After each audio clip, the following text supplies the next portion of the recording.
nesse processo de hipnoterapia.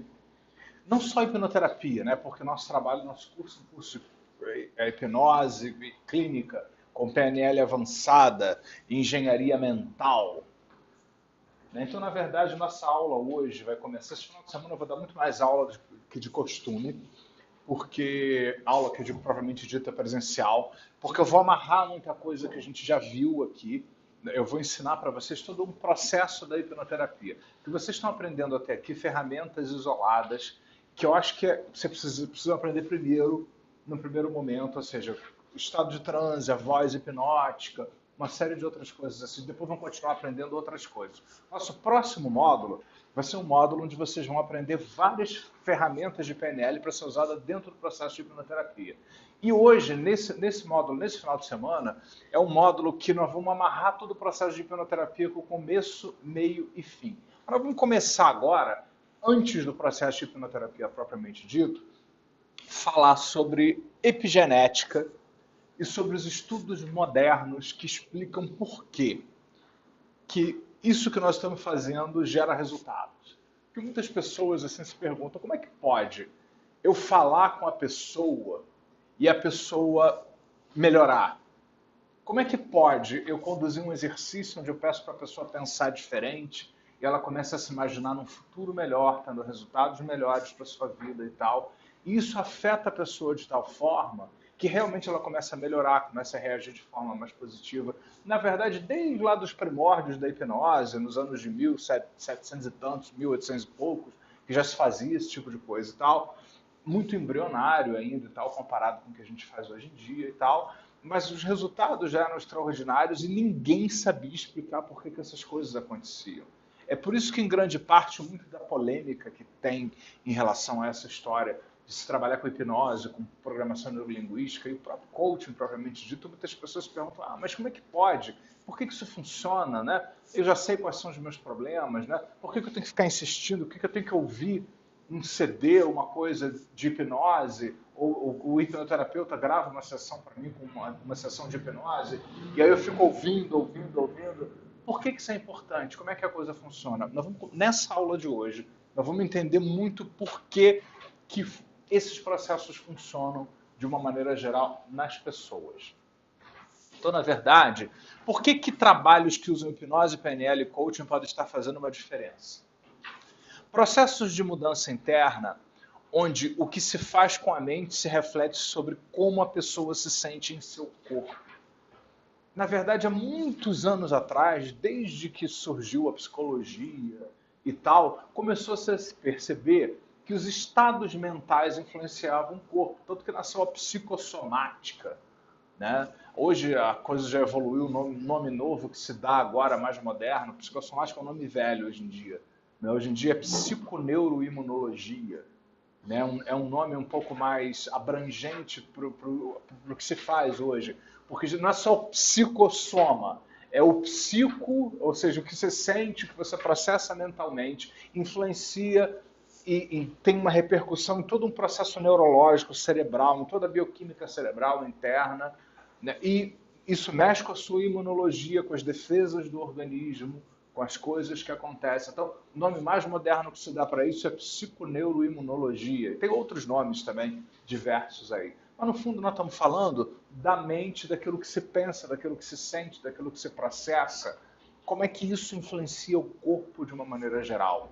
Como é que é possível o corpo ser influenciado pelas coisas que se passam na nossa cabeça e vice-versa?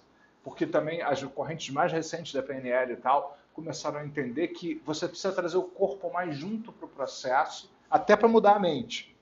Né? Porque a PNL começou muito com um processo onde você visualiza, olha, cria uma coisa, né? Todas as técnicas muito mentais, e aquilo acabava repercutindo sobre o corpo. Diltz, Bandler e outros chegaram à conclusão que você tem que trazer o corpo para o processo mais. Tem que envolver mais o corpo. Porque a mudança no corpo pode gerar uma mudança na mente, nas emoções também, e vice-versa. É um caminho de duas vias aí o processo de uma maneira geral. Tanto a PNL quanto o coaching partem do estado atual para construir o estado desejado e trabalham com a construção do presente de objetivos no futuro. Ou seja, nós vimos aí o tempo todo, né?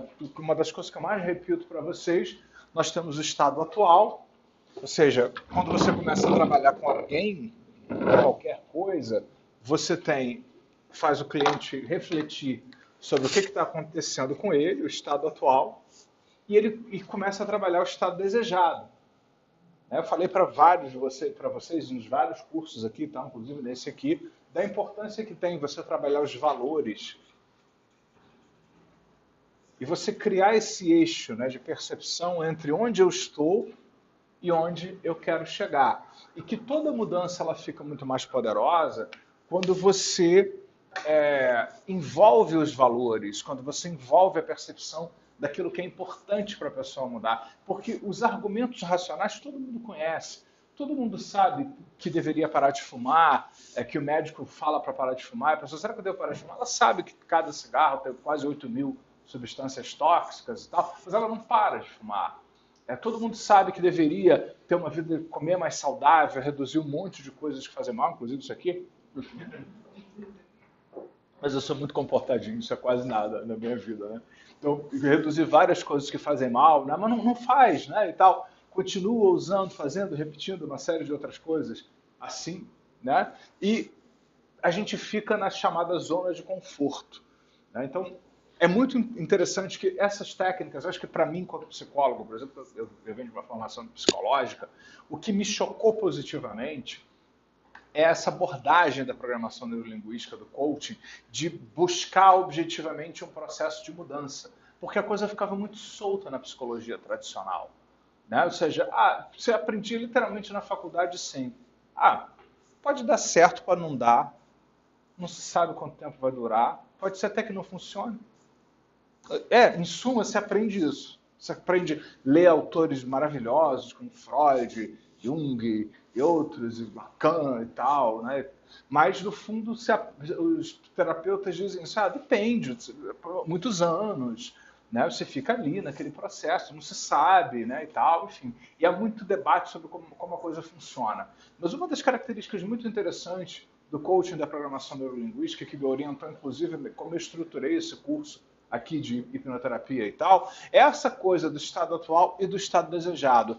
E todas essas abordagens, e qualquer terapia de uma maneira geral, se você parar para analisar, hipnoterapia, psicoterapia, qualquer coisa assim, você começa no presente planejando o futuro.